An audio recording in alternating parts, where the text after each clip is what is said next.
o Fórum Tech Inove, hoje com o tema Design for Manufacturing, e hoje aqui neste painel de debate teremos inclusive uma breve apresentação e abertura do tema, que será feita pelo João Magrinho, do Cintinf, da área do desenvolvimento de produto. Juntamente comigo aqui neste painel vamos ter também o Pedro Rezende, do Grupo Simoldes, e que é do Departamento da área de Engenharia e que tem formação em Engenharia de Sistemas e Informação da Universidade do Minho. Também do meu lado esquerdo, Daniel Caramelo, da empresa WeEd, e que é o diretor de design dessa mesma empresa. E também, à distância, teremos aqui o engenheiro Pedro Bernardo, do grupo Bosch Car Multimédia, em Braga, que é o responsável da área de desenvolvimento dos produtos Car Multimédia. Muito obrigado a todos pela vossa presença. Iremos então começar com a apresentação e a breve introdução ao tema pelo João Magrinho.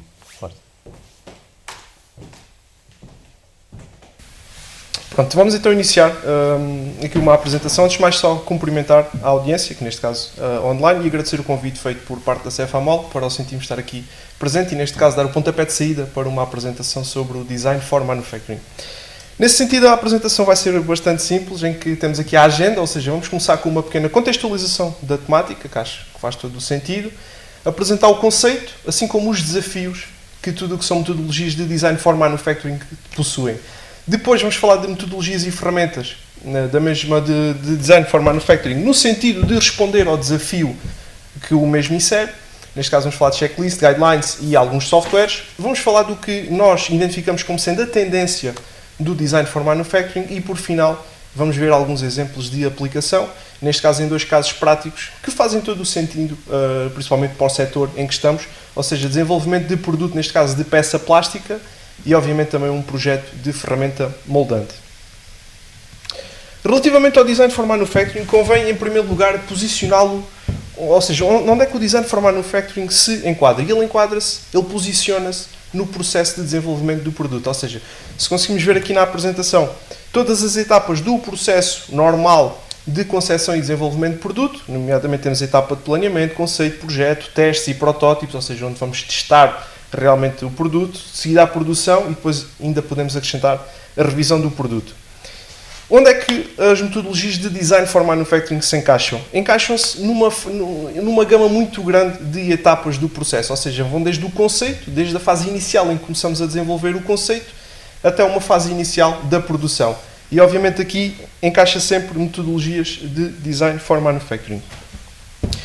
Agora convém perceber o porquê de aplicarmos, ou seja, existem imensas metodologias que podem ser aplicadas aos processos de design, nomeadamente ao processo de concepção e desenvolvimento de produto.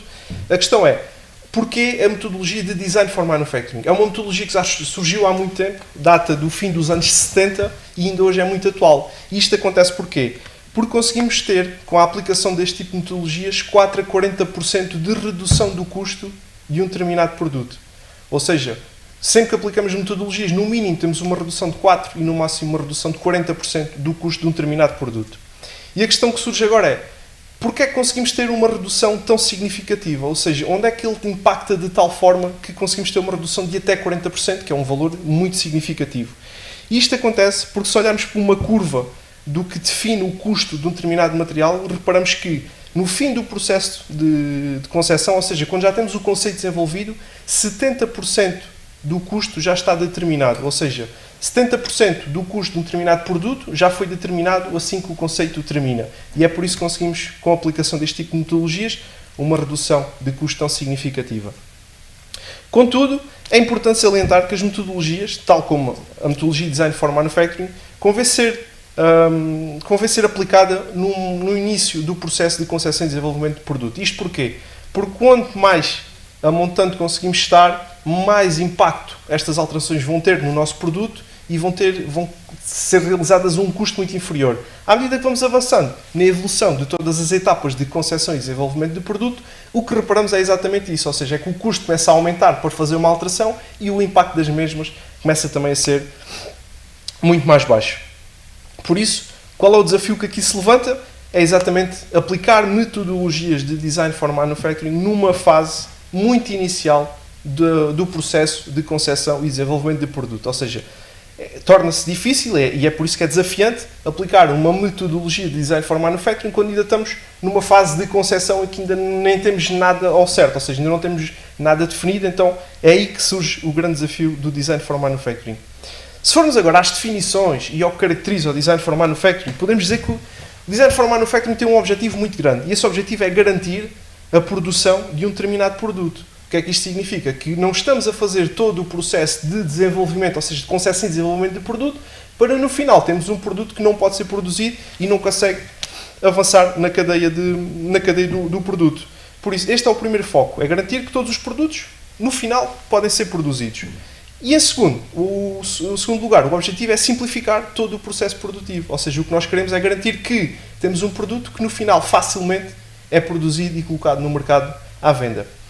Quando descrevemos aqui simplificar todo o processo produtivo, este processo produtivo tem duas fases ou duas etapas muito significativas, nomeadamente a parte de design do fabrico de um determinado componente e a parte de montagem. Isto porquê? Porque podemos ter um produto, como é o mais frequente sempre, é ter um produto e esse produto é constituído por diferentes componentes. Ou seja, e quando falamos aqui de processo produtivo, temos de ter em consideração estas duas fases, a fase do fabrico e posteriormente a fase da montagem. Por isso o que nós podemos dizer é que o Design for Manufacturing resulta diretamente da soma de dois designs, o design para o fabrico e o design para a montagem.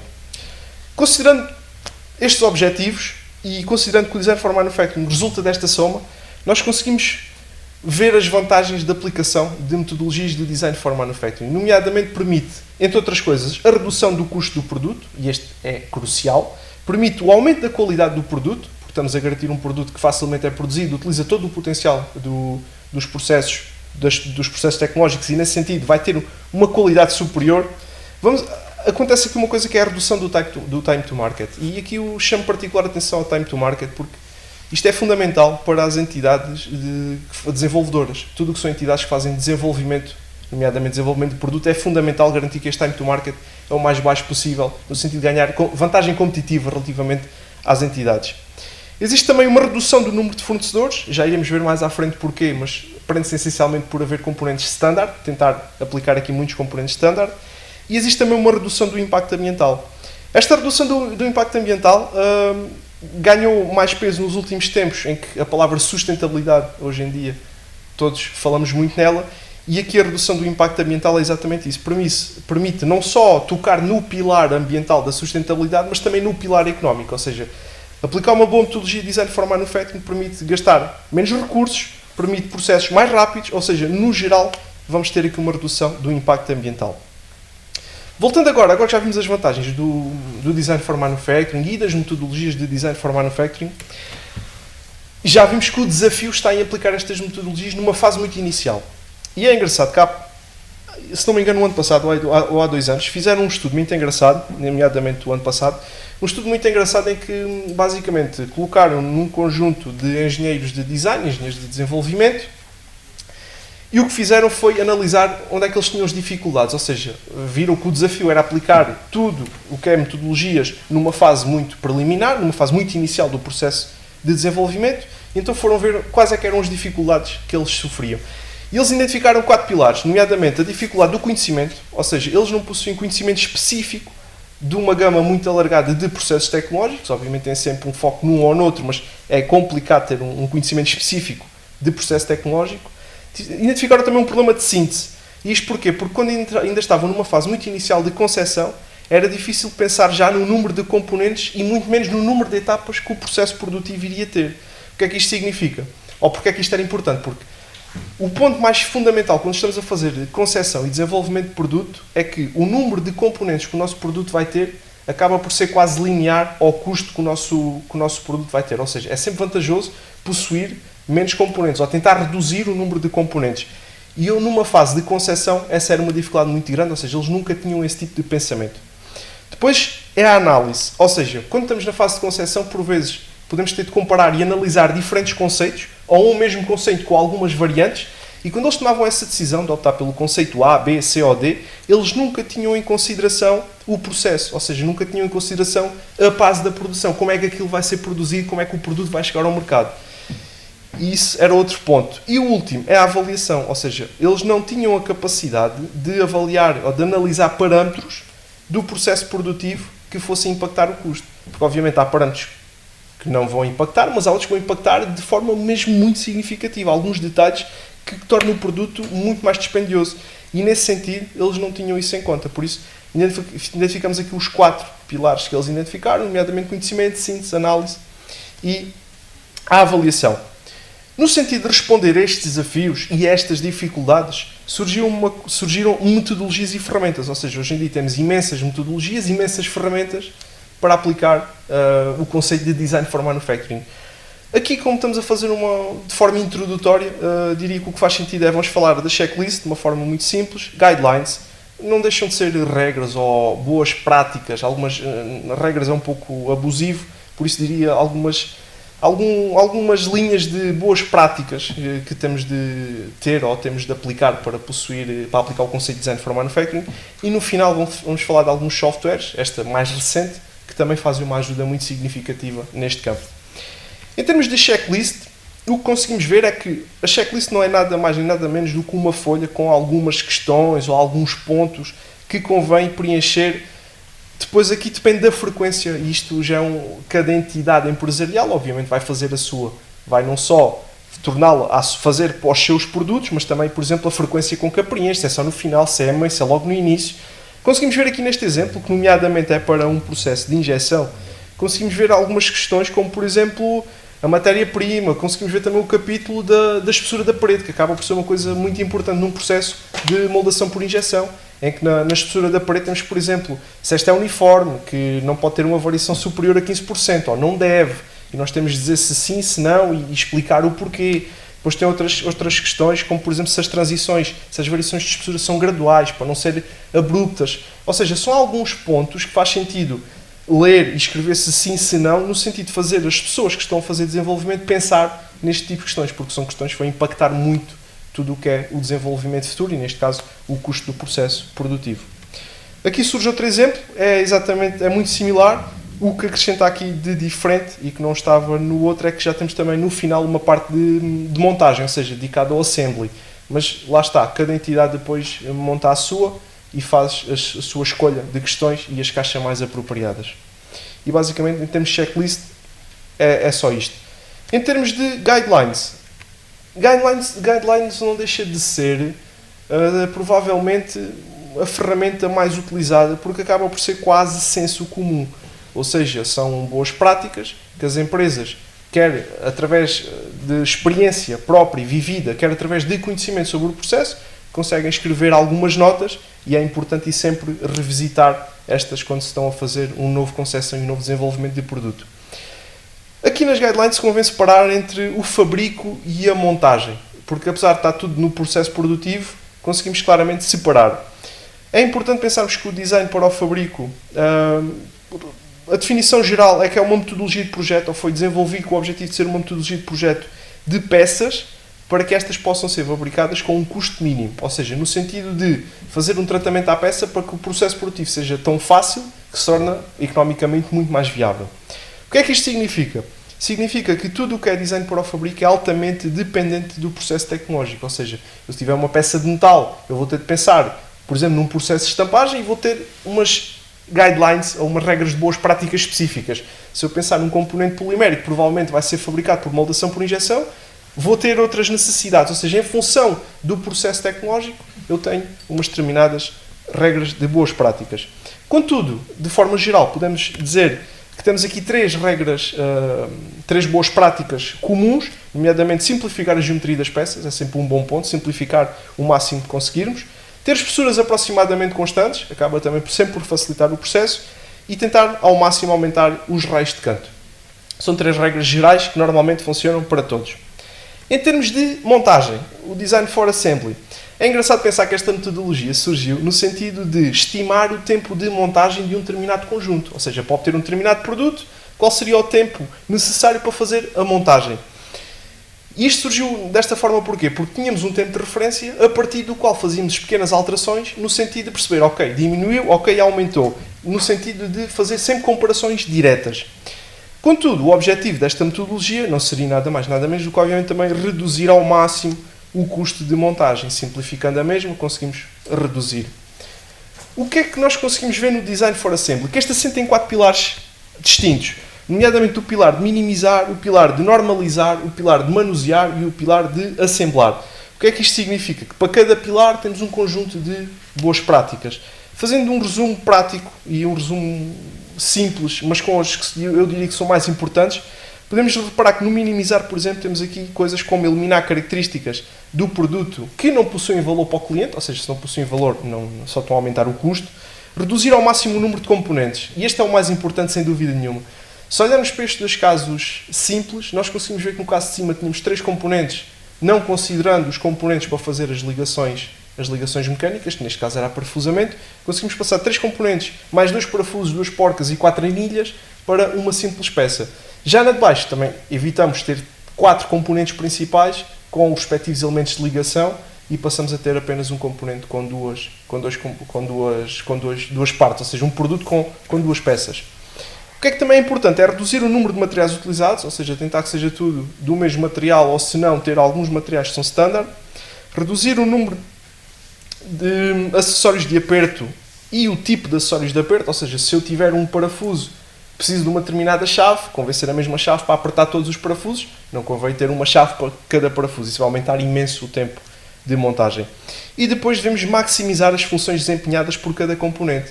O que é que isto significa? Que se nós maximizarmos as funções de cada componente, vamos conseguir ter menos componentes, porque à partida as funções do produto ou são as mesmas, ou então conseguimos que o produto tenha mais funções e aí ele já pode ter outro custo. Relativamente ao segundo pilar, que é normalizar.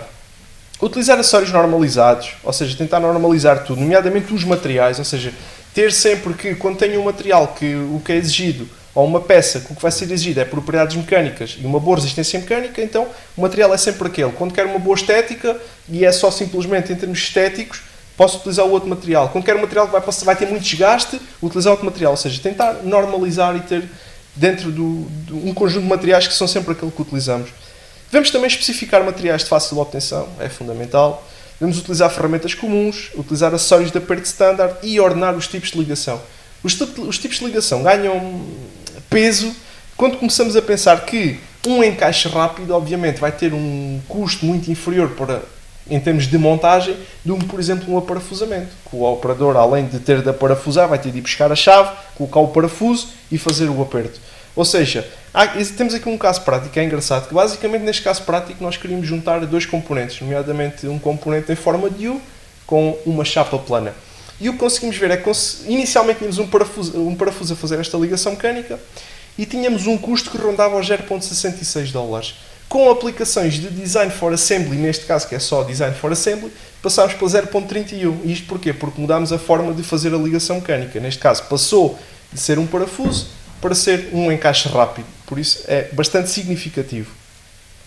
Relativamente ao pilar de manusear, aqui nós normalmente nunca assumimos ou nunca interligamos as coisas, mas aqui acaba por ser o primeiro passo para eu saber como é que a minha montagem vai ser feita. Ou seja, eu posso tentar que este pilar do manusear seja para fazer uma montagem manual ou seja, por exemplo, para fazer uma montagem completamente automática. Ou seja, eu tenho uma linha em que tenho robótica e automação que vai fazer a minha linha. Ou seja, no design também poderemos começar a pensar nestes tópicos e facilitar quer um quer outro em função do que estamos a pensar no momento.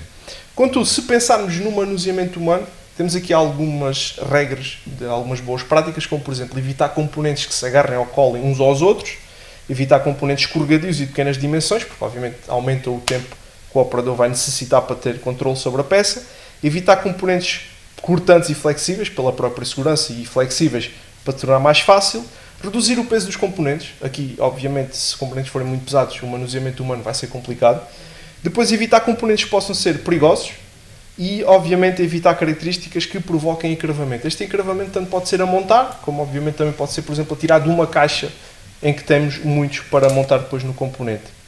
Relativamente ao pilar de assemblar, também temos algumas regras standard, ou algumas boas práticas muito importantes, nomeadamente considerar folgas para as mãos e para as ferramentas, como por exemplo neste caso conseguimos ver aqui No canto superior direito conseguimos ver que, aumentando o comprimento da haste, facilita imenso a montagem, até porque a montagem, se não fosse assim, era muito complicada.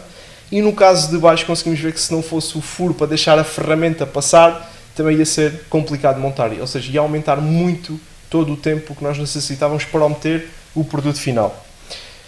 É também importante colocar apertos afastados, zonas de obstrução, considerar o acesso e visibilidade em cada etapa de produção, modularizar múltiplos componentes em submontagens, e é especialmente importante quando pensamos, por exemplo, em cadeias de fornecimento, é especialmente importante. É importante considerar um componente de base, ou seja, se tivermos um componente base em que tudo o resto monta neste, vai ser muito mais fácil do que termos um componente em que provavelmente vamos precisar de um gabarito, vamos precisar de ligações e apontar a partir daí. E também devemos considerar produtos verticais. O que é que isto significa? Produtos que se montem de cima para baixo, no sentido de facilitar todo o processo.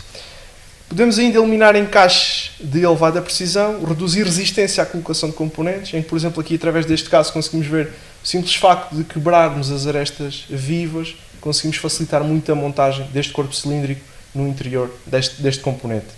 Devemos projetar formas que evitem a montagem incorreta, considerar componentes simétricos, evitar arestas e ângulos vivos, e devemos evitar operações secundárias, nomeadamente operações de pintura, de tratamentos térmicos, do que for.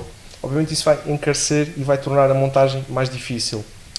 Agora que vimos aqui algumas linhas orientadoras do que era o design para o fabrico e o design para a montagem, conseguimos ver que há aqui dois pontos em que pode haver uma divergência. O que é que isto significa?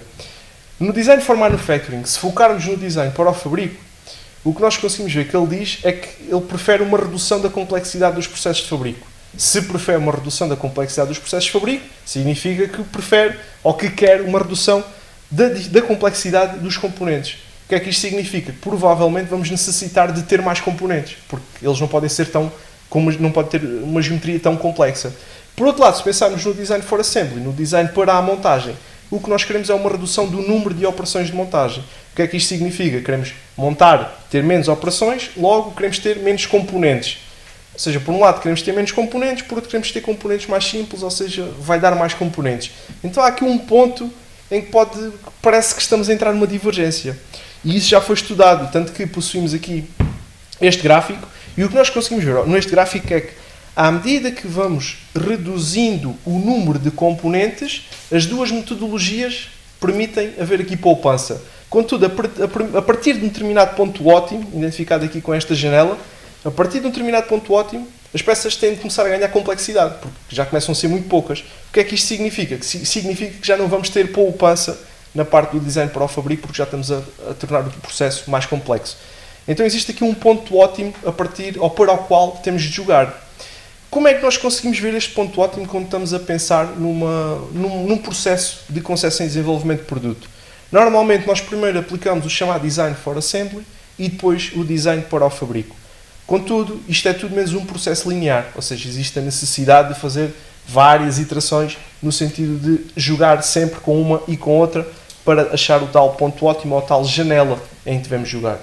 E basicamente em termos de normas, em termos de regras de boas práticas, acaba por ser o que aqui apresentamos. Depois existe mais recentemente a parte dos softwares. Na parte dos softwares, para aplicar Design for Manufacturing, ou o conceito de Design for Manufacturing, temos várias hipóteses. Por exemplo, aqui apresentamos uma imagem de um estudo riológico, em que obviamente é pensar no processo de moldação por injeção, e o que nós conseguimos ver aqui é que, através da simulação numérica, nós também conseguimos melhorar o nosso processo, ou otimizar o nosso processo. Conseguimos, por exemplo, alterar pequenas condições geométricas da peça, em que isso vai facilitar muito o processo, ou seja, acaba por ajudar muito no chamado design para o fabrico. Existem outros softwares mais dedicados, nomeadamente este exemplo que aqui se apresenta, que é exclusivamente de design for assembly, ou seja, nós colocamos ali sempre que tipos de componentes, ou seja, o nosso produto tem quantos componentes, identificamos características gerais destes componentes, e quando os estivermos a colocar todos, o que o software nos vai dizer, atenção, o custo de montagem é este, porque o tempo de montagem há de ser aproximadamente este. E em função de diferentes fases ou de diferentes conceitos, se nós colocarmos aqui diferentes conceitos, além de comparar o conceito, como já é feito hoje em dia, conseguimos também comparar a pensar no assembly, ou seja, a pensar como é que vai ser a montagem do produto. Mais recentemente ainda surgiu este tipo de software Este tipo de software não faz nada mais, nada menos do que correr em simultâneo com o nosso software CAD, onde hoje em dia fazemos o nosso processo de concepção e desenvolvimento de produto. Ou seja, este software vai estar a correr em simultâneo e quando nós dizemos, ok, esta peça vai ser para fabricar por moldação por injeção, ele vai nos dizer, então toma atenção, olha isto que tens de alterar. Ou então, olha atenção, olha que este raio aqui é pequeno. Por exemplo, nós conseguimos ver aqui que ele está a dar com uma face, tem um ângulo de saída que não é o apropriado para fazer pelo processo, para esta peça ser fabricada pelo processo de moldação por injeção. Ou seja, conseguimos fazer, na hora em que estamos a fazer o processo de concepção e desenvolvimento do produto, esta aplicação destas metodologias, o que acaba por ser bastante interessante. Agora que já vimos algumas metodologias, algumas ferramentas que hoje em dia possuímos para aplicar metodologias de design for manufacturing, acho que faz todo o sentido em tentarmos perceber ou traçar aqui uma tendência do mesmo. O que é que isto significa? Só voltando a recordar que o processo ou o conceito de design for manufacturing pode ser aplicado entre o conceito e a produção, ou seja, entre o início do conceito e o início da produção, na fase ou no processo de concepção e desenvolvimento de produto, ele é sempre localizado aqui. E o que ele faz hoje em dia é basicamente ver os limites do processo, ou seja, não podemos estar nem em baixo nem em cima de um determinado limite, seja um raio de canto, seja o que for, espessuras, o que for. Por isso é importante e ele joga sempre nestes limites e garante que o nosso produto está dentro desta baliza. O que nós achamos que vai ser o próximo passo, ou a próxima tendência do Design for Manufacturing é que estas mesmas metodologias e ferramentas não vejam o limite do processo, mas sejam metodologias de sucesso no sentido de promover exploração, ou seja, explorar e aproveitar todo o potencial dos processos tecnológicos. Achamos que esse pode ser, obviamente, o próximo passo e é aí que o Design for Manufacturing deve realmente aplicar e deve realmente alavancar todo o processo de desenvolvimento de produto. Agora, se passarmos só aqui para dois casos práticos, rápidos, obviamente não faz sentido estarmos aqui, estamos aqui numa zona que é basicamente de moldes e de plástico, ou seja, de ferramentas moldantes, mas convém só deixar aqui, até para abrirmos a discussão que vamos ter a seguir, apenas alguns pontos que acho que fazem sentido. Como, por exemplo, para fazer o projeto de uma ferramenta moldante, temos aqui algumas regras muito básicas, como, por exemplo, o projetar furos com a forma da ferramenta, ou seja, utilizar dimensões standard, não fazer um furo como neste caso 0.627, ou seja, tentar fazer sempre dimensões standard. Outros casos como evitar a utilização de paredes finas, porque normalmente são peças que vão para maquinação e podem haver fraturas, neste caso quebras. Devemos aumentar raios internos, porque obviamente a ferramenta não vai fazer uma aresta viva, ou temos de aumentar mais um aperto, ou então podemos evitar. Atenção à localização dos furos passantes, não os deixar muito perto de zonas problemáticas, como por exemplo os cantos, e evitar geometrias complexas. Este evitar geometrias complexas significa mesmo evitar geometrias impossíveis, como a que está aqui representada, ou seja, devemos ter cuidado para que a geometria realmente seja fácil de fabricar. Relativamente à peça plástica, o processo de moldação por injeção é um processo um pouco diferente, possui alguns detalhes ou alguns pontos que fazem todo o sentido de ser realçados aqui na apresentação. E, por exemplo, quando estamos a fazer um desenvolvimento de produto de peça plástica, devemos ter em atenção, por exemplo, devemos ter em consideração a linha de junta, que obviamente acaba por ser uma parte dispendiosa quando estamos a fazer um projeto de moldes ou de ferramenta moldante, e por isso é importante ter em consideração quando estamos ainda numa fase inicial de concepção e desenvolvimento de produto. Depois devemos, por exemplo, evitar furos nas paredes laterais. E isto porquê? Porque requer mais um movimento, ou seja, requer um movimento ao molde, por isso vai também tornar o molde mais dispendioso e o processo um pouco mais lento, o que obviamente não estamos a ir com as metodologias de Design for Manufacturing.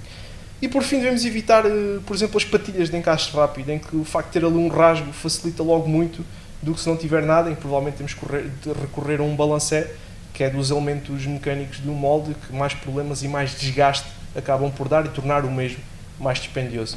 E isto acabam por ser apenas alguns exemplos do que vamos fazer aqui na nossa área. E pronto, basicamente foi esta a apresentação. Espero ter tocado nos pontos fundamentais ou mais relevantes e acho que podemos ir agora para uma breve discussão. Sim, muito obrigado. Eu agora iria...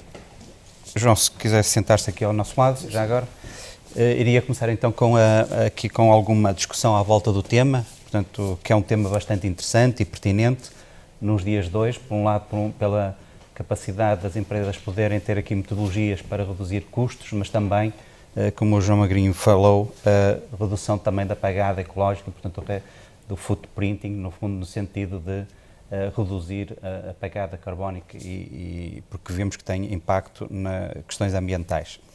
Eu agora, como primeira abordagem, eu gostaria de fazer aqui um conjunto de considerações, se não se importasse, e falar um bocadinho com os intervenientes, começando talvez aqui com a Simoldes, portanto, com uma pergunta que seria igual para as três entidades que estão aqui presentes, mas qual é a vossa experiência em termos de adoção do design para a manufatura, ou design for manufacturing and assembling, que como já vimos também tem uma sua importância. Qual é a vossa experiência em termos do Grupo Simoldes, esta experiência desta adoção deste tipo de metodologias? E o impacto que tem, não é? Exatamente. É um impacto profundo e é fundamental essa aplicação, no fundo. Parabéns, João, pela apresentação, porque está muito concisa, mas é mesmo isso, no fundo, para além da redução de custo, efetivamente conseguimos ter uma redução de custo efetiva, que se vê de forma palpável, mas a questão do time to market, a questão dos timings para o nosso cliente é tão mais importante. É óbvio que somos uma empresa e a questão dos custos é relevante, mas a questão do trabalhar para o cliente e de produzir, no fundo, moldes termoplásticos para os timings específicos é efetivamente muito relevante. E a questão das interações é fundamental. Ou seja, esse cross-check que podemos receber uma pele ainda numa fase quase uma superfície A, visível, e debater com o nosso cliente ou dentro de portas, com a questão da Simoldes Plásticos também, poder fazer, no fundo, uma agregação completa da parte de plásticos e tools, mas antever já algumas dificuldades que vamos ter a montante, sabendo de antemão que a questão relevante que temos que tratar é, efetivamente, aquele ponto da peça, mas fazer várias interações, subindo um nível para o Design for Assembly. Ou seja, no fundo, é preciso arranjar o tal compromisso e as guidelines, que é não incorporar demasiadas features numa peça, de maneira a torná-la quase não factível ou muito difícil de desmoldar, em detrimento de uma assemblagem mais simples. Portanto, o compromisso tem que ser aqui um pouco por todo, com os nossos clientes e com aquilo que podemos efetivamente fazer. Dando nota que é de muita relevância esse princípio antagónico, e às vezes contraditório, depois vê-se, por exemplo, na questão dos nossos moldes. Porquê?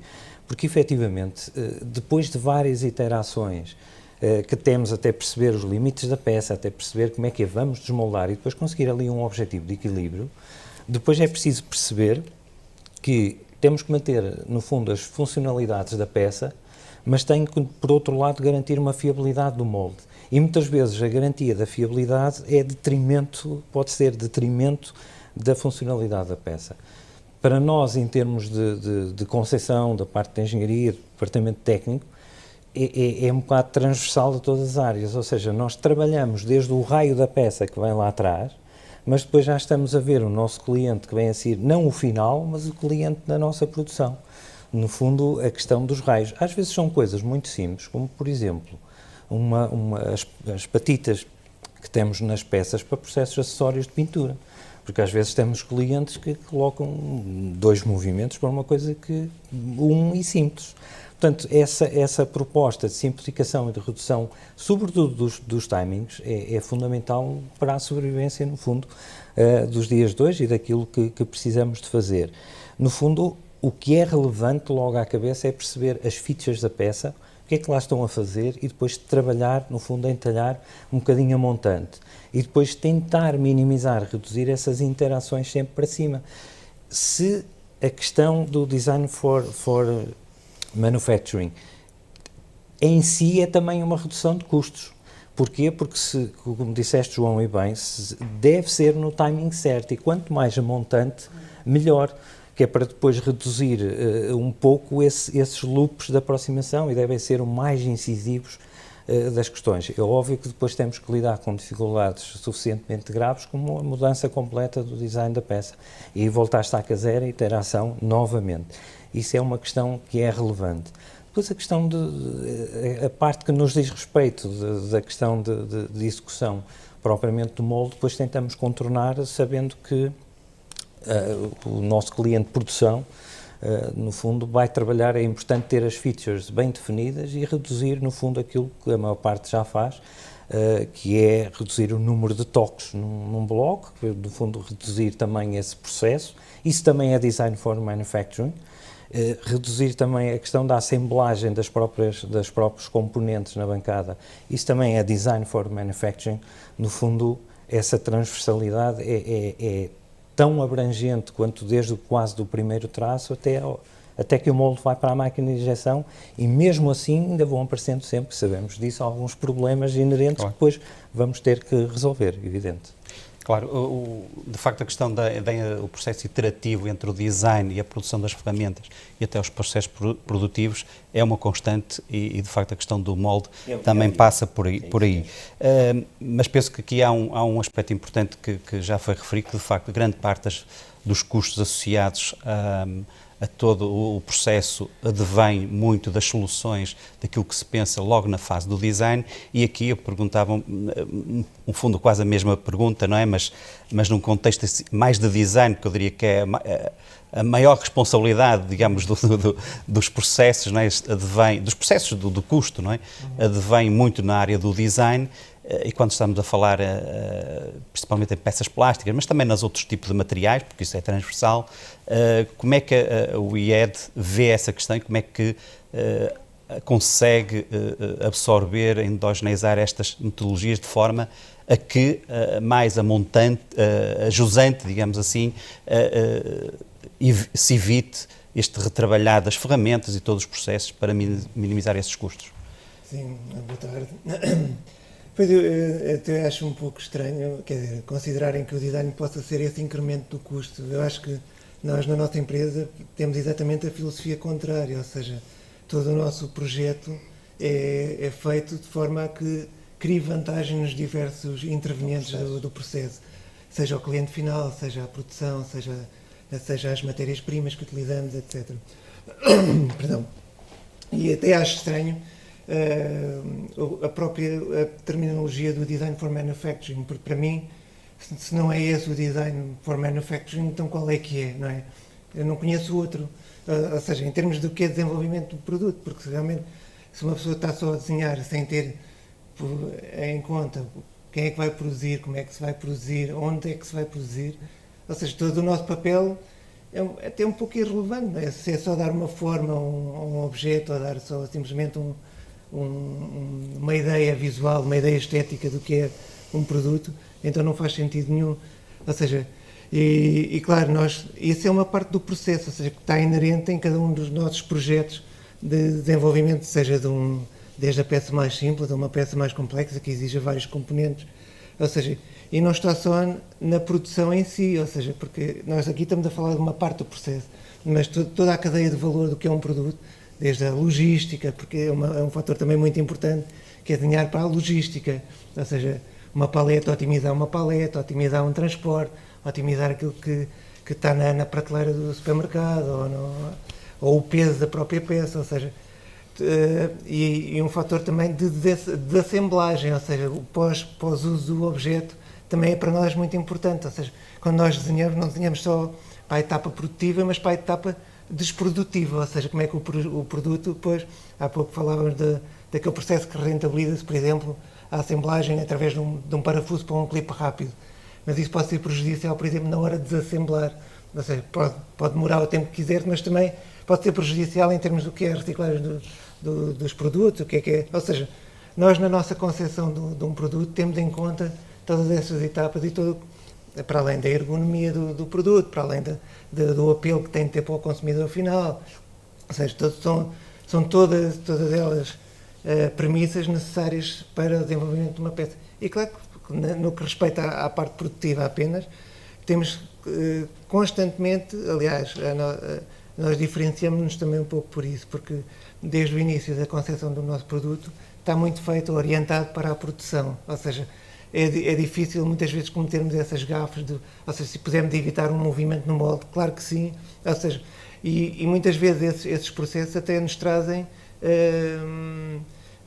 novas inovações, ou seja, tipo novos, e obriga se calhar a mudar a peça de uma forma mais inteligente, mais fácil, mais económica, e nós, claro que é aí que nós valorizamos o nosso trabalho também, ou seja, claro, conseguimos que toda a gente consiga otimizar os seus processos e que o produto seja realmente mais rápido, mais fácil de chegar ao mercado e mais eficaz, não é? No fundo é isso que se pretende. Claro. Eu acho que falou aí uma questão que é bastante importante, não é só a questão do design for manufacturing, ou design para manufatura, mas também, e a montagem, mas também a própria desmontagem dos diversos componentes, porque cada vez mais toda esta questão da reciclagem, facilitar a reciclagem, é muito importante, e se estamos a trabalhar com diversos componentes, ainda mais importante é. E depois há aqui uma questão da própria segurança em si, não é? Do próprio componente, se calhar muitas destas soluções de montagem também depende das especificações de segurança, se estamos a trabalhar para crianças ou se estamos a trabalhar noutro tipo de produtos que exigem os tipos de sistemas de montagem, ou de desmontagem também. Eu agora iria avançar e iria até Braga, se me está a ouvir o Pedro Bernardo, à distância, estas coisas, estas tecnologias permitem fazer isso. E a pergunta era um bocadinho assim também, portanto, a Bosch também acompanha todos os desenvolvimentos dos produtos e também todo o processo de montagem, porque também é uma empresa que monta produtos e componentes. Como é que a Bosch vê e como é que aplica, não é? Portanto, o seu sistema, que tem sistemas bastante robustos neste design para a manufatura, como é que vê a sua implementação e que proveito é que tira sobre isso? Ok. Antes de mais, boa tarde e obrigado pelo convite, por fazer parte desta mesa redonda. No respeito ao Design for Manufacturing, já foi dito aí por os vários colegas que claramente há aqui benefícios quando bem aplicada.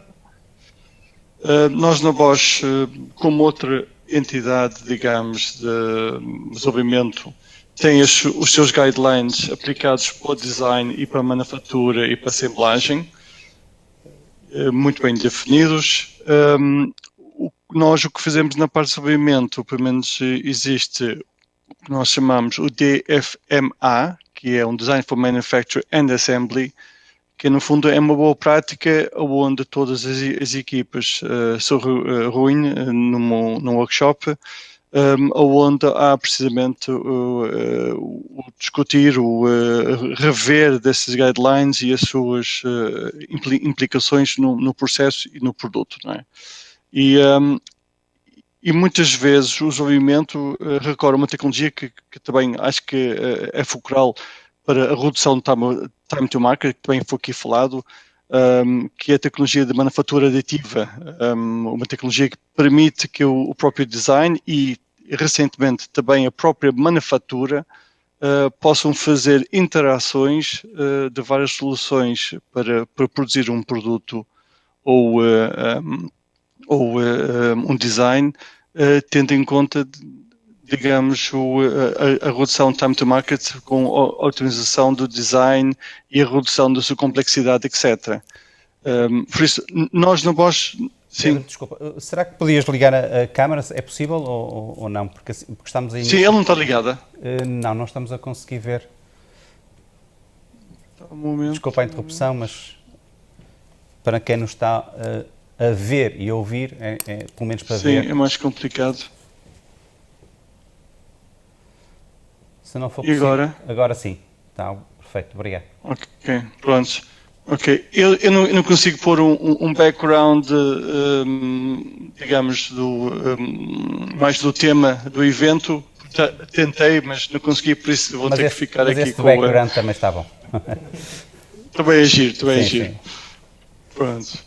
Ok, como estava a dizer, basicamente nós usamos o auxílio de tecnologias de manufatura para precisamente termos aqui essas discussões abertas para tentar melhorar o produto no que diz respeito ao seu próprio design, o impacto na manufatura e também na assemblagem e também desassemblagem. E na Bosch temos isto do DFMA como uma boa prática, onde aplicamos digamos, esses guidelines para esse efeito. Não sei se se conseguir responder completamente à pergunta, mas... Eu penso que é evidente que, digamos, que as empresas cada vez mais estão a adotar este tipo de metodologias por uma questão também de necessidade, porque é uma ferramenta que permite reduzir custos e que também é uma quase exigência dos clientes, não é, que se aplique esse tipo de ferramentas. Mas agora a pergunta que de alguma maneira também aqui o João levantou, talvez de uma forma indireta, que é as implicações da tecnologia para a implementação destas mesmas metodologias. E a pergunta que eu faria é: como é que vocês veem, como é que veem que podem, usando talvez equipas multidisciplinares ou fazer rotação própria dentro das próprias empresas, por forma que o departamento de design, digamos assim, possa tirar partido do conhecimento das tecnologias, porque já percebemos que as tecnologias são fundamentais para se criar um bom design. E eu aqui até acrescentaria o conhecimento sobre os próprios materiais, porque de alguma maneira quer os materiais, quer as tecnologias convivem em conjunto, não é? Portanto, têm implicações muito fortes. Como é que veem que podem, ou fazem já, digamos que, tirando partido de todo um conhecimento que existe nas vossas empresas, que o grupo de design, não é? Portanto, o departamento de design possa tirar partido desse mesmo conhecimento? Essa é uma questão premente. Nós próprios na Simoldes criámos a nossa própria espécie de academia, ou seja, cada vez que é introduzido um novo elemento, ele passa cerca de 9 meses em formação, mas faz uma formação multidisciplinar, ou seja, passa por todos os setores, e isso acaba por ser muito interessante para lhe dar algum background inicial.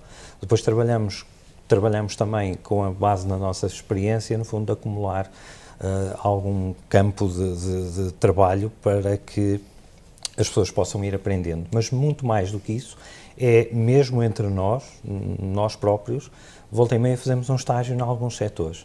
Ou seja, primeiro porque, por exemplo, vou dar exemplos muito práticos, porque, por exemplo, nas ferramentas, as ferramentas vão evoluindo bastante. O raio 21.2 pode ser o raio 33 da manhã. Portanto, e o raio de canto de 3,5 passa para 5 ou 6 num instante. Portanto, essa adaptabilidade é importante. É importante perceber as dificuldades de quem está ajudando nós, ou seja, de quem maquina, mas sobretudo na própria assemblagem, no processo de bancada, no fundo da montagem dos legos e dos componentes, como eu lhe chamo. Isso é muito importante perceber essas dificuldades, porque depois de perceber as dificuldades, regressa-se à base, ou seja, com esse propósito. Por outro lado também, tentamos sempre que possível, o mais possível, fazer uma espécie de feedback e de brainstorming e até um feedback circular. Ou seja, nós temos divididas sensivelmente três fases de checklist, no fundo, revisões de projeto, em que entalhamos e temos definida uma espécie de verificação de guidelines principais para ter já essa questão ultimada de otimização. Mas antes disso, já temos uma espécie de uma guideline for manufacturing, que no fundo é um estudo de factibilidade, ou seja, a primeira etapa, e depois estamos sempre recursivamente que seja preciso, é fazer, ok, é factível, não é factível, então se é factível, avançamos já para um esboço daquilo que será o nosso molde. E depois a seguir, ok, chegamos ali a um consenso em termos de features e de especificação. Dando nota que para ganhar tempo, e sempre a questão do tempo que é sempre premente, vamos fazendo isto tudo em paralelo. Mais do que isso, também envolvemos já, sempre que possível, nessa fase, ou pelo menos na fase já termos os componentes, no fundo, 3D do esboço da peça, já em termos de desmolagem bem delineados, é envolver a produção. Ou seja, essas guidelines são verificadas sempre possível com elementos da produção. Quer seja a parte de maquinação, quer seja a parte, até pode ser especificamente sobre extrusão, quando assim o suscita, algo mais interessante, e definir ali a própria metodologia mesmo para a bancada, de montagem, assemblagem, desassemblagem, como é que vai funcionar, e depois esse brainstorming de ideias é aquilo que gera, no fundo, o ótimo da experiência de todos. Tentamos também que, quando temos elementos na nossa academia, que eles estejam presentes, quanto mais casos e mais abrangência, é assim nos moldes, houver, porque a experiência é muito relevante. Efetivamente, há alguns softwares que o João falou, começam a dar uma primeira abordagem, mas para peças mais técnicas a experiência é quase um posto e é fundamental. Portanto, a transmissão de conhecimento nos diversos Muito setores importante, esse know-how é fundamental. É fundamental, Mais isso valia. vocês fazem dentro da CIMOD.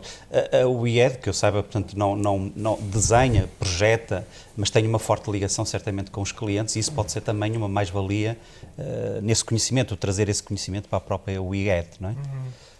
Sim, é assim, nós estamos ali um pouco no meio, né? Nessa fronteira, não só estamos na produção, né? Que lidamos com os problemas da produção, mas lidamos com os problemas realmente do cliente final. E nós basicamente temos dois tipos de clientes, que é o cliente que edita produtos, não é? Que somos nós que fazemos a gestão da produção e fazemos a prospecção de quem possa produzir. E temos o cliente industrial, que no fundo já tem uma indústria e que nos pede dentro do seu portfólio alguns tipos de produtos. E claro, isso permite-nos adquirir uma experiência em vários setores, não só no plástico, mas em muitas áreas, como desde os vidros até às madeiras, mas claro, incidimos sobretudo no plástico e na eletrónica de consumo. Aquilo que nós procuramos fazer realmente, ainda hoje, por exemplo, estive numa indústria que tinha extrusão de tubagem, e era um processo que eu realmente conhecia na teoria, mas nunca o tinha visto na prática. Estava muito habituado mais à injeção e à termoconformação, por aí fora. E realmente a extrusão e a sua implicação, embora seja um processo simples, vê-lo ao vivo, é sempre uma aprendizagem, não é? E nós procuramos muito fazer esse relatório de campo, ou seja, visitar as indústrias, perceber realmente quais são os problemas de cada uma das etapas, o que é que o senhor da bancada se queixa, o que é que o senhor da produção se queixa, o que é que o tipo das paletes também se queixa, ou seja, todos eles têm um grau de implicação no próprio projeto que para nós são quase como ingredientes para a própria formulação do projeto, ou seja, e que nos engrandece realmente e ajuda a justificar determinadas formas, ajuda a justificar a existência de determinadas geometrias, como ser empilhável, não ser empilhável, ser por aí fora, ser mais fácil produzir, etc. Ou seja, e toda essa aprendizagem é um trabalho muito de campo, muito também de experiência acumulada, não é? Tanto a nível nacional, como, por exemplo, quando nós vamos para a China, todos os processos mudam lá, não é? Nós ficávamos muito espantados quando, muitas vezes, eles usavam e abusavam de movimentos nos moldes. E, claro, lá não são mecanizados, são pessoas que lá estão, efetivamente, a fazer essas manobras. Ou seja, isso tudo também muda no que é o impacto da própria peça. E, se calhar, não há o mesmo tipo de preocupações que nós temos aqui, não é? Em termos de rentabilização do tempo e do espaço de trabalho. E, ou seja, toda essa visão que nós temos um pouco de lá, de cá, das diversas indústrias, realmente são aquilo que capitalizam um bom projeto e uma boa experiência de desenho de produto. Claro. Isso leva-me também aqui a uma questão, e agora passando à Bosch Car Multimídia, que é o facto de a Bosch se centrar também, é uma empresa multinacional e, portanto, que conhece muito bem o roadmap da indústria automóvel e que tem um conjunto de fornecedores. Como é que faz essa ponte, digamos, por um lado, a exigência das grandes OEMs, cada vez produtos mais complexos, mais digitais, digamos assim, como é que passa essa informação, como é que dá esses guidelines aos vossos fornecedores para, no fundo, produzirem produtos que obedeçam a essas design para a manufatura, que isso tem, obviamente, implicações em termos de custos, mas também depois em termos da própria montagem do produto, do componente no automóvel? Sim. Basicamente, nós na Bosch temos um departamento que se dedica principalmente a compras e também a gestão de todos os fornecedores, não só nacionais, mas também internacionais. E também cabe um pouco esse departamento fazer um certo link com o desenvolvimento, também para tentar perceber quais são os ditos trends das tecnologias e também de conceitos, para que eles depois possam fazer uma espécie de scouting a nível nacional e internacional para potenciais fornecedores com essas competências. No que diz respeito à parte de desenvolvimento aqui, o que nós muitas vezes fazemos é recebemos muitas vezes fornecedores que venham divulgar novos materiais ou novas tecnologias, e aí também partilhamos, digamos, as tendências e o que nós temos como visão para o futuro do automóvel e quais seriam as tendências a nível de tecnologia e materiais, e também, de uma certa forma, também ajudamos ou tentamos apontar esses fornecedores na direção certa.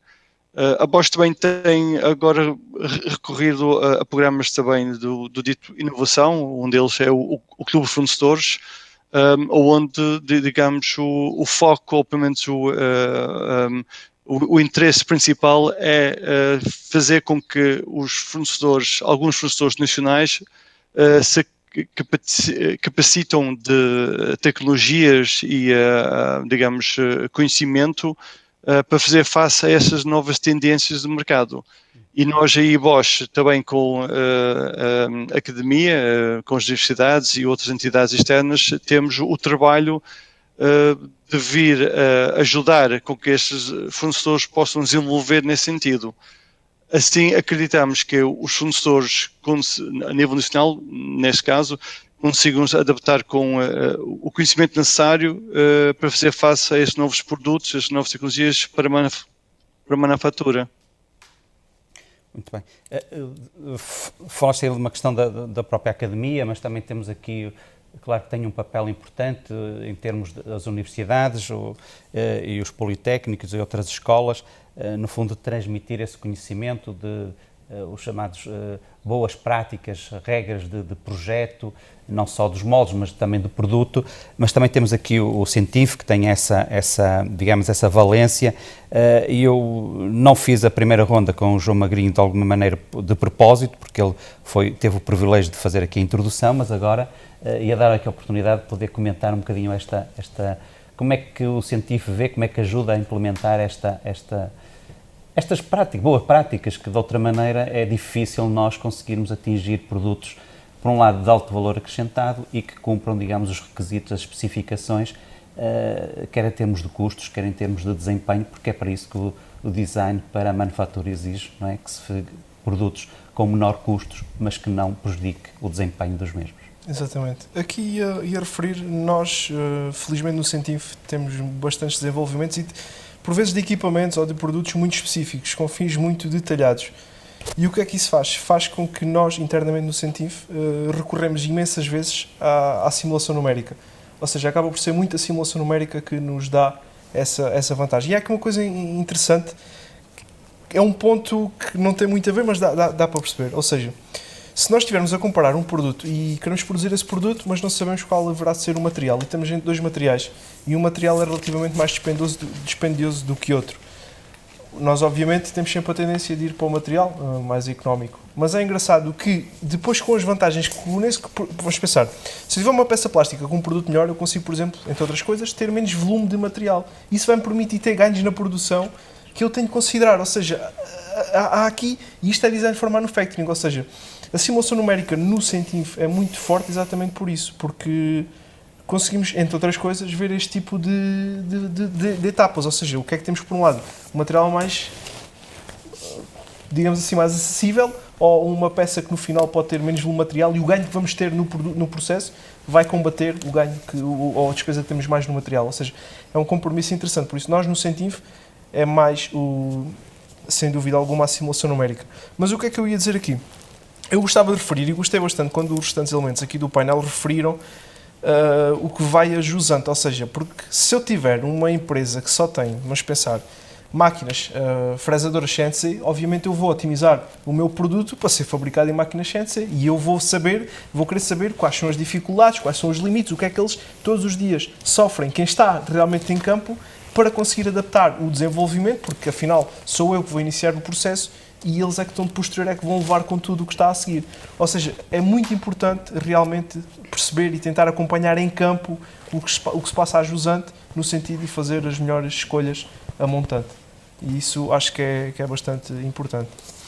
Sim, de facto a questão dos materiais, o bom conhecimento dos materiais pode ser também uma mais-valia aqui. Exatamente. Não só a questão das tecnologias, mas também os materiais, porque isso, como disse bem, quer dizer, os materiais podem, de facto, em alguns casos, terem custos mais elevados, mas no final depois são vantajosos e de facto as técnicas assistidas por computador também podem ajudar muito na implementação destas metodologias.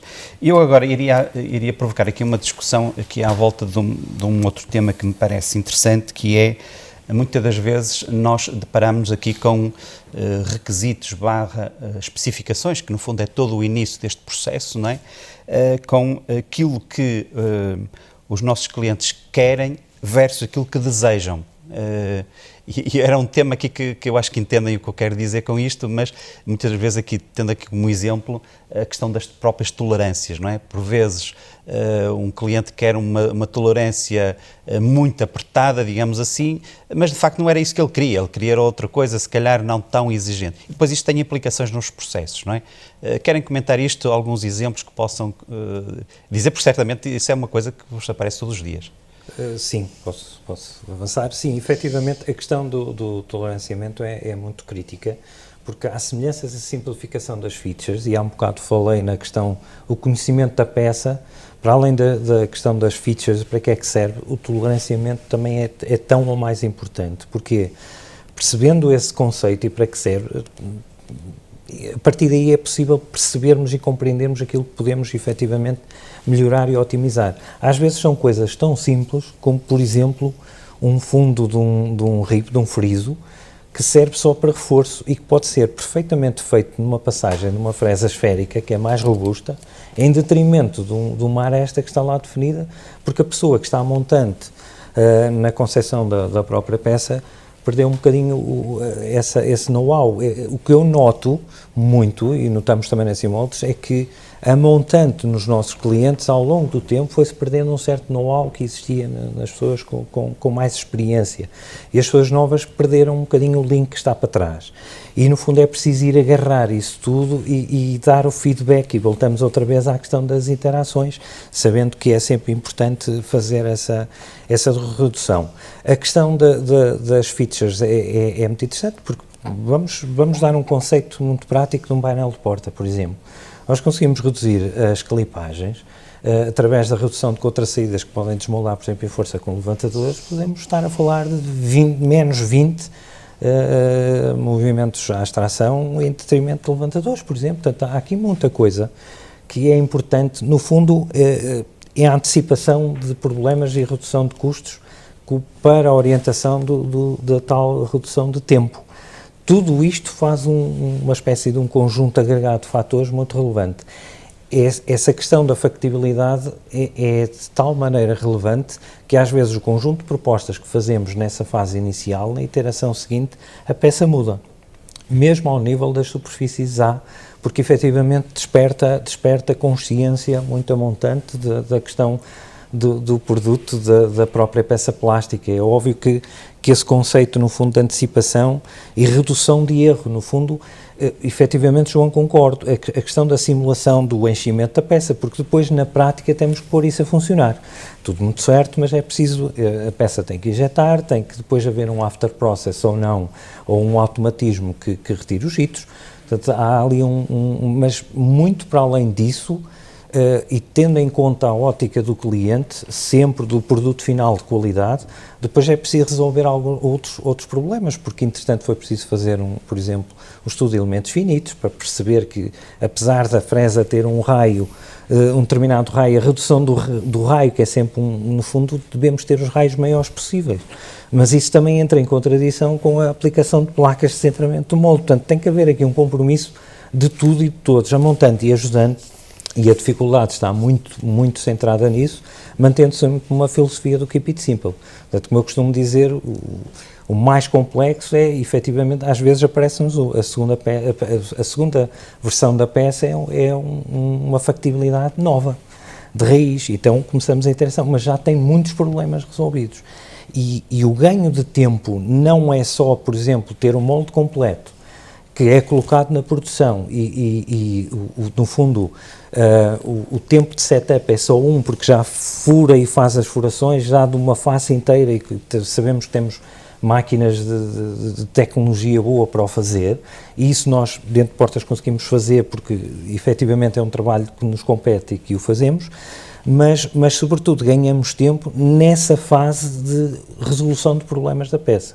E dou nota também que essa questão da simulação, para além, é fundamental, porque depois tem o warpage, tem os empenos, mais do que isso, e eu já começo a vislumbrar um bocadinho daquilo que será um pouco o futuro, e se calhar também partilha-se um bocado dessa questão, que é juntar isto tudo num item só, mas levá-lo para o molde na máquina, ou seja, eu conseguir antecipar quase os defeitos da peça, e isso é muito difícil de quantificar, porque o polimento depois, como é que se quantifica o polimento? O polimento é manual, portanto não há máquina que resista, e depois quanto é que se quantifica e como é que é possível matematicamente quantificá-lo e que resultados é que vamos ter.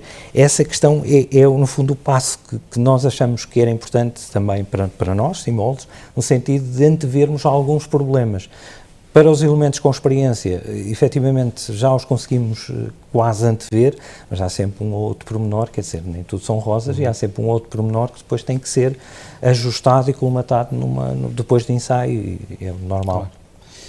Daniel, certamente apanhou aqui um conjunto de requisitos, especificações que de facto o põe a pensar um pouco como é que eu vou conseguir fazer isto com estas especificações, e o custo certamente será muito mais elevado quando elas são demasiado apertadas, e por vezes chega-se à conclusão que era possível fazer-se de outra maneira. Como é que vocês interagem de forma a que...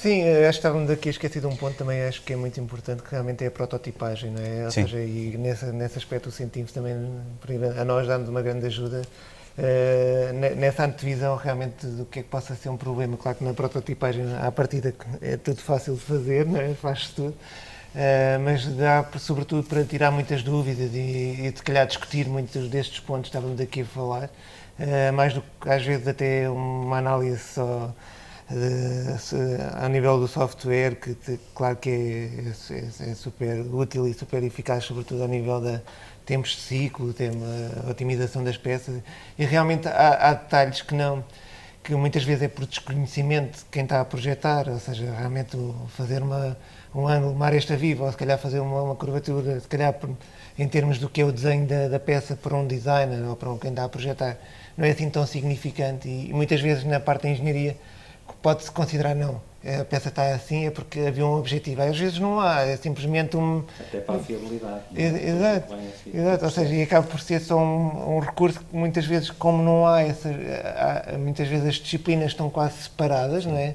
Há a parte da concepção, a parte de desenvolvimento ou de produção, ou seja, o facto de estarem em comunhão e a desenvolver em conjunto, muitas vezes pode minimizar esse tipo de problemas. E eu acho que há situações em que tanto a engenharia como o design andam muitas vezes costas voltadas, quase como eles não querem fazer e eles pensam que isto faz tudo. Não é? É um bocado essa ambiguidade. E nós, por exemplo, a nossa constituição é de design, de engenharia mecânica, de engenharia eletrónica, ou seja, essa é a nossa equipa. E realmente quando projetamos temos sempre um ponto de vista de cada um deles, ou seja, é uma engenharia mecânica muitas vezes associada à produção, muito focada no que são os problemas da produção, ou seja, e há muito essa interação de ferramentas, e ainda ao almoço estava a falar com o Agostinho exatamente sobre uma discussão de uma das peças que estávamos a discutir, se havia de ter lá uma ponte de união de plástico, em que ele dizia que aquilo era melhor para a estabilidade. Eu disse, mas não é necessário depois em termos de utilização final. Ou seja, mas tanto um como o outro estávamos ali a discutir e já estávamos a dizer, não, nós vamos meter isso no software e vamos tirar as dúvidas um pouco sobre o que realmente, o que é mais significativo, se é realmente uma parte de simplificação da peça em termos do que é a sua utilização, ou realmente se é a simplificação depois na produção, ou não haver constrangimentos de empenas, ou seja, é muito nesse relacionamento que nós fazemos a nossa gestão do projeto e gestão da própria empresa naquilo que é a concepção de um produto. Com o inverso, e com essas tolerâncias, claro, está, com essas inverso também é válido, ou seja, Daniel, no fundo, às vezes há features que se adicionam por complementaridade para no fundo, ajudando para a produção. Exatamente. Sim. Portanto, sim, é isso mesmo. Exatamente. Sim, há aqui uma interação muito forte entre os diversos, aquilo que se desenha para o fabrico, mas também por um lado para tirar e para minimizar custos, mas por outro lado também são necessários algumas features para se poder facilmente ou extrair ou maquinar, ou seja o que for. E isso, de facto, esse conhecimento tem que ser muito próximo para quem está a desenvolver e quem está a produzir. E é a velocidade com que, por exemplo, nós com essa solução chegamos, por exemplo, com um protótipo ao cliente final e imediatamente também há esse retorno antes do investimento, Claro. ou seja, nós temos sempre nesta gestão de várias frentes, não é? Por um lado aquilo que um cliente quer, por um lado É os o equilíbrio constrangimentos. precário, como eu lhe chamo. Não é? Exatamente. Ponderar tudo. Exatamente, já sei, mas também é o mais aliciante, na verdade. Claro. É, isso é um desafio. Pedro, passando um bocadinho também a pergunta para ti, como é que numa área, num setor que é bastante exigente do ponto de vista dos requisitos, das especificações dos produtos, isso certamente tem implicações nos produtos, portanto, no custo dos próprios produtos, os processos que estão implícitos, mas por outro lado também sabemos que a própria indústria automóvel é bastante exigente em termos de custos, não é? Portanto, por um lado temos uma exigência da qualidade e por outro lado uma exigência de custos. Isto por vezes é um pouco antagónico, não é? Portanto, é um bocadinho contrário. Como é que vocês lidam com este processo? Como é que fazem para, no fundo, conciliar estes dois mundos que parecem um pouco voltados de costas? Sim, no fundo é um pouco, como já foi dito, é encontrar este balanço. O nosso cliente é demasiado exigente, por vezes até ao ponto de não aceitar nada no que diz respeito à otimização em termos de design. Nós temos clientes em que o próprio design tem que bater com o design proposto dos estilistas deles, digamos, com um desvio máximo de 5 centésimos. Pronto, isso começa logo aí. Por isso, logo ajusante esse tipo de negociação com próprias equipas de design dos OEMs para tentar negociar, seja ela a margem que for, porque essa margem depois é utilizada para as ferramentas e as ditas tolerâncias, e nós sabemos que isso não é nada fácil, porque o cliente, ou nesse caso o designer OEM, tem um dashboard onde o nosso dispositivo vai encaixar, em que aquilo é tudo visto ao pormenor e tudo tem que fazer um matching, tudo tem que ter uma tolerância, digamos, mínima. E nós sabemos que isso, de facto, não pode ser feito, ou pelo menos dificilmente, com um elevado custo, e depois aí o custo entra aqui também em jogo, e o OEM também não está disposto a pagar por um produto fortunas. Por isso aí também, já se falou aqui há várias vezes, a parte da experiência de quem está a fazer, de quem está a desenvolver, de quem está a fazer o design. Este designer ou essa equipa tem que ter a capacidade de ir ao OEM, negociar certas features, negociar certas tolerâncias, em benefício ou depois que possa vir mais a montante, que é no custo de ferramenta e depois no custo digamos, do produto final. E isto nós temos vindo a fazer com os nossos clientes e também, inclusive, também temos vindo a fazer com os nossos fornecedores. Nós também procuramos com o fornecedor que nos vai desenvolver a ferramenta também transferir a nossa intenção, digamos, de design e também de cliente, não é? No que diz respeito a texturas, áreas polidas, as linhas de soldadura, para tentar também, de uma certa forma, aqui arranjar aqui um compromisso entre aquilo que é fazível e em termos de custo, versus aquilo que é pretendido pelo cliente e nós design. Mas é um mundo difícil de arranjar sempre um break-even e o cliente tem sempre razão no fim e muitas vezes recorremos ou digamos, teremos que recorrer a técnicas de ferramenta ou processos, depois pós-processos que vão acrescentar custo à peça, mas face, digamos, ou devido a um requisito de cliente em que o próprio cliente não está a querer negociar essa tolerância ou essa feature. Por isso é um mundo mesmo de negociação e às vezes não é fácil. Claro. É um processo, não é? É um processo que depois tem que se encontrar soluções para para, no fundo, ultrapassar esses mesmos... E, no fundo, encontrar um compromisso aqui entre as partes. Correto.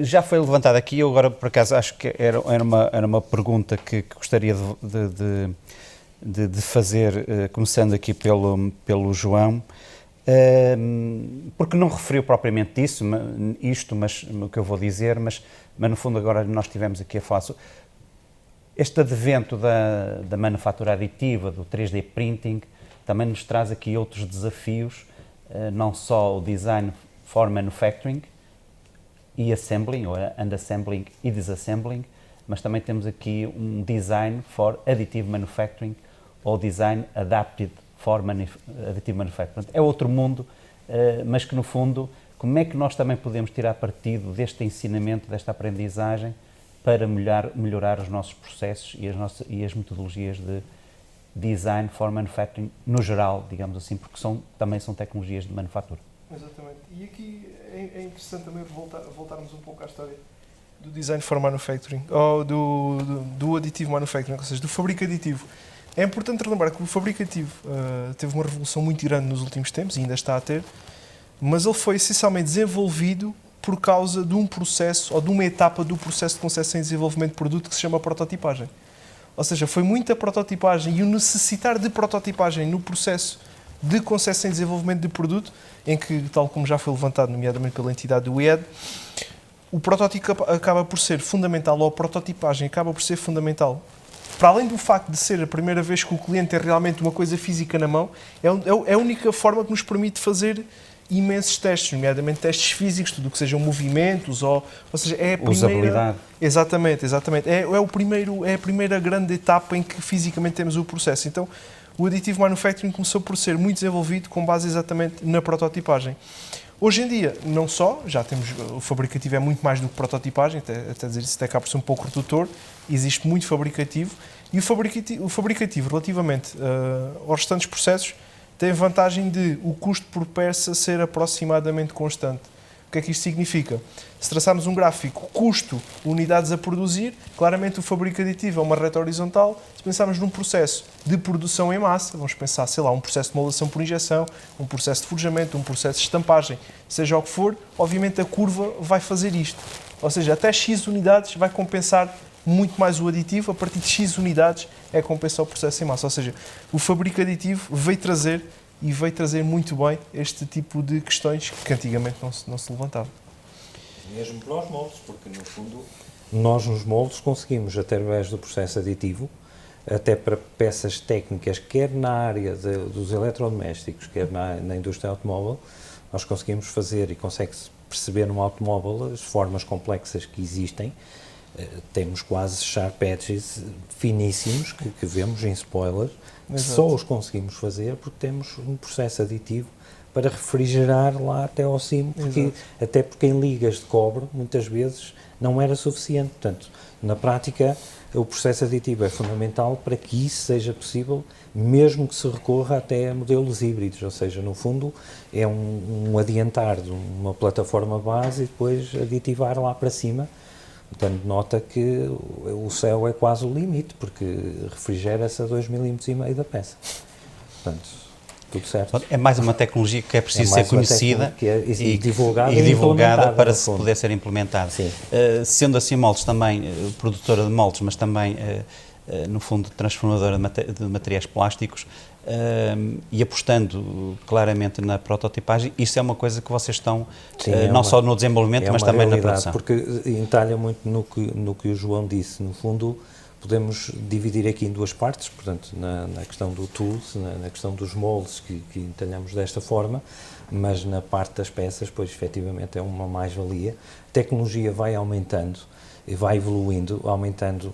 Já me estava a fugir o raciocínio para o tamanho, porque cada vez o objetivo é no fundo, aumentar o tamanho do que é imprimível para obtermos já peças de muito grande dimensão, e é interessante, mas dou nota que, por exemplo, a questão de quando tivemos o início da pandemia, nós basicamente conseguimos através de no fundo, uma impressão 3D, conseguimos ajustar de um dia para o outro uma peça que foi imprimida para ser moldável, fizemos aquilo de forma muito rápida.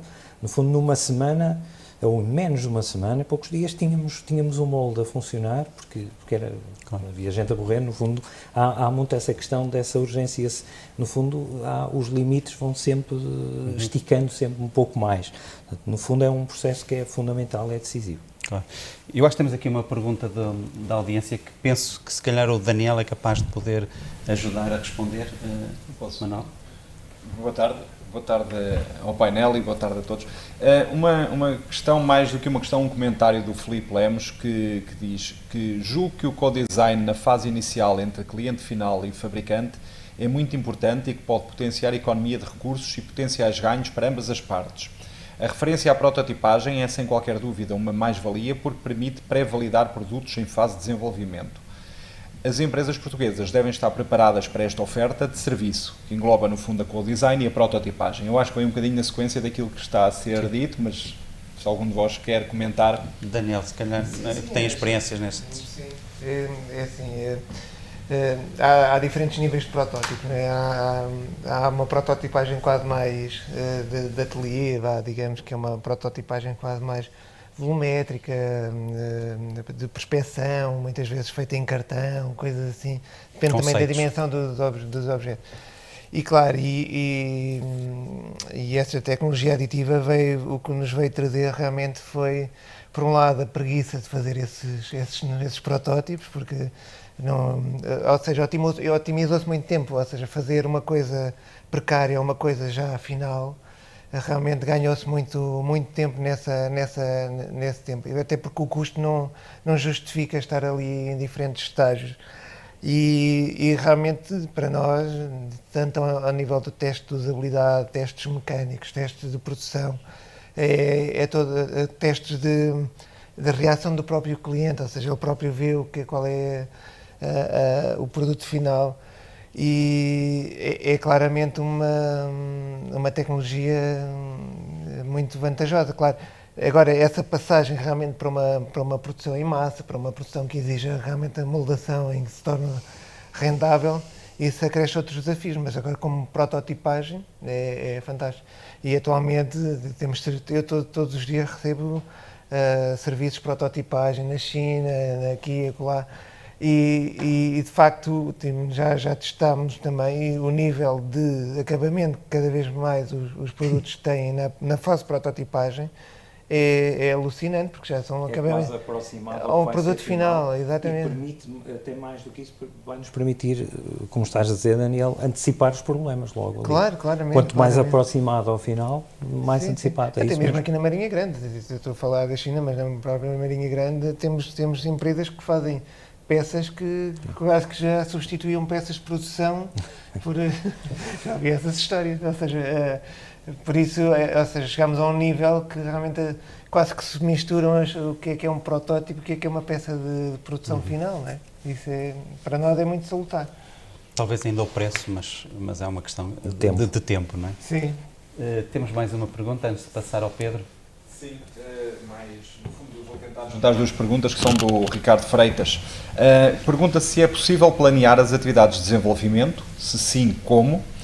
E por outro lado, para além da fabricação aditiva que já foi referida, que outras tecnologias 4.0 podem ajudar no Design for Manufacturing? E se já há casos reais? Sim. Pedro, não sei se queres comentar sobre este assunto, se deixamos aqui alguém que queira referir a esta questão. Manufacturing 4.0 deixava para a plateia, se possível. Sim, queres comentar? Sim, a primeira questão, se puder repetir, agradecia. Se é possível planear as atividades de desenvolvimento e se sim, como? Se é possível planear, sim, elas são planeadas. Agora, eu julgo que é no que diz respeito a Design for Manufacturing, suponho eu. Sim. E aqui, sim, claramente, isso são etapas, digamos, do ciclo de desenvolvimento que são planeadas a nível de time schedule, por isso existe um tempo dedicado para elas, existe uma métrica no que diz respeito ao tempo de desenvolvimento, ao ciclo, onde essa atividade deve correr. E tipicamente é após a amostra A, que nós chamamos de amostra A, que é a primeira ideia de conceito, onde nós aí já temos algumas peças recorrendo às tecnologias de manufatura aditiva, e aí sim existem os ditos workshops de interação entre o desenvolvimento e a produção, a manufatura, onde sim depois vão existir várias interações de otimização do produto, para depois avançar para a próxima fase, onde depois também temos também o DFMA, que é precisamente o Design for Manufacturing and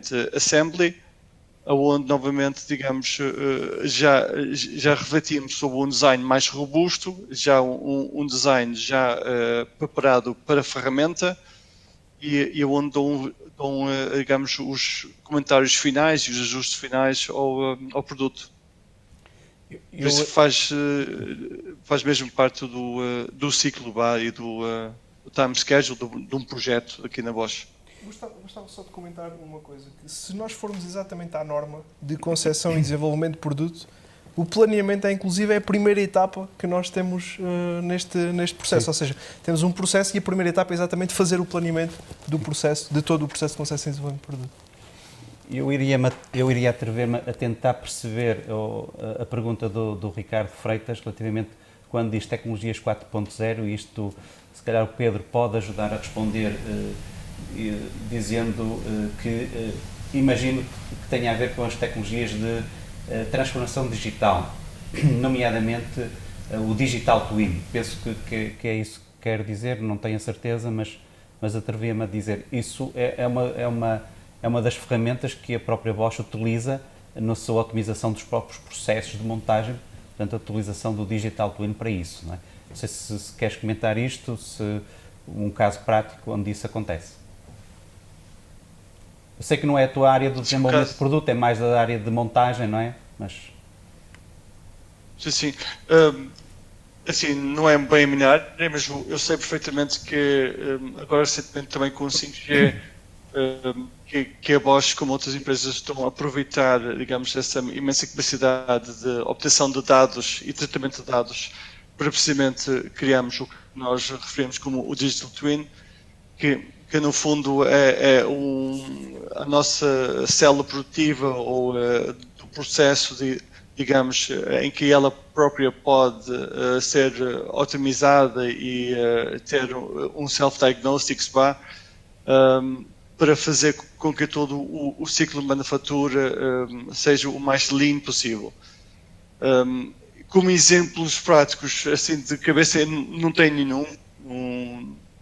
Também não é uma área que eu estou muito envolvido, mas eu sei que assim é para o Factory of the Future, ou Factory 4.0, e que isto é uma tecnologia, ou pelo menos um enabler, o 5G, mais com esta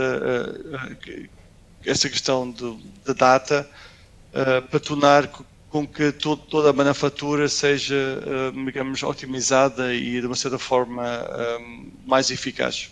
Sim.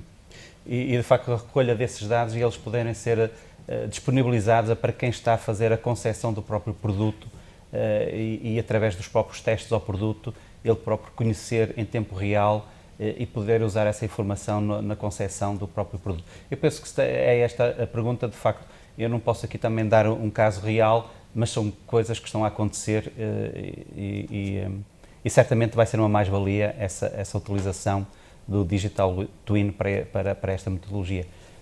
Eu penso que chegamos ao tempo final do webinar, deste fórum. Aquilo que o que eu posso dizer em nome da Cefamol é muito obrigado a todos por estarem aqui, estarem presentes, alguns à distância, outros aqui presencialmente. Agradecer os convidados aqui presentes, o Pedro Bernardo, o João Magrinho, o Daniel Caramelo, Pedro Rezende, muito obrigado a todos. E agora deixava ao Manuel, que é o nosso anfitrião, as últimas palavras. E da minha parte, António Pontes, da Universidade do Minho, que não me cheguei a apresentar, peço desculpa por isso, mas que agradeço também a vossa presença e para mim foi um gosto estar aqui. Muito obrigado. Em nome da Cefamol, nós gostaríamos de agradecer a todo o painel que esteve connosco hoje e que já aqui foi apresentado, inclusive o moderador, não é? E a todos os que lá, a partir das empresas, de sua casa, de outros pontos do país e do estrangeiro, inclusive, nos estão a acompanhar e nos estiveram a acompanhar durante esta sessão. Só para terminar, dizer que amanhã teremos a última sessão deste Fórum Tec-Inove e vai ser dedicado a um tema, digamos, bastante distinto do que falámos hoje. Vamos falar sobre sucessão empresarial versus fusões e aquisições. Portanto, um tema bastante amplo e vasto e que também tem muito que se lhe diga. Muito obrigado a todos e até uma próxima oportunidade.